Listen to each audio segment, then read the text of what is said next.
Clôture ce mardi à Goma du colloque international organisé par Paul Institute sur l'adhésion de la RDC à la communauté des États de l'Afrique de l'Est, défis, opportunités et enjeux. À l'issue de ces travaux, les participants ont recommandé au gouvernement congolais de faire la vulgarisation des documents sur le fonctionnement de l'EAC à toute la population. Détail dans cet élément de Patrick Sialoa.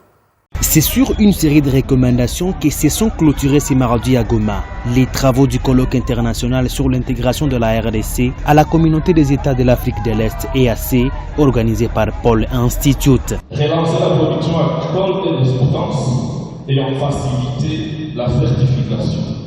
Vulgariser les documents régissant le fonctionnement de l'EAC à toutes les couches congolaises. Mettre en place une commission technique mixte et évaluation pour l'amélioration du petit commerce transfrontalier. Impliquer les acteurs sociaux, opérateurs économiques, la société civile et les scientifiques dans la feuille de route de la RDC pour la mise en œuvre du traité de l'EAC à travers des consultations inclusives.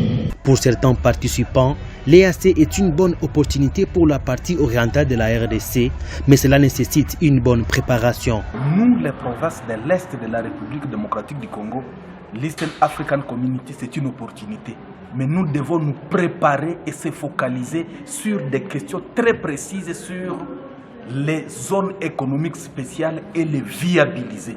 Aussi longtemps qu'on ne pourra pas les viabiliser, nous risquons d'être un dépotoir de toute la marchandise, de tous les vivres des pays de la région. Et pourtant, nous sommes les greniers. Paul Institute, à travers sa présidente Marie-Josée Mavinga, promet de transmettre toutes les recommandations de ces colloques aux dirigeants de la région. Nous avons longtemps dormi. Réveillons-nous, car l'avenir appartient aux plus compétitifs.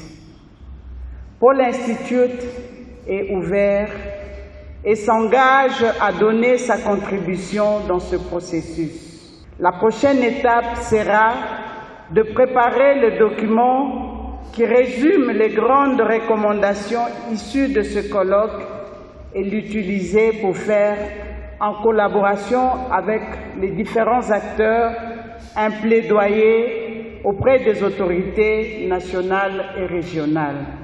Soulignant que ce colloque international a connu la participation des acteurs politiques, de la société civile, ainsi que des chercheurs nationaux et étrangers.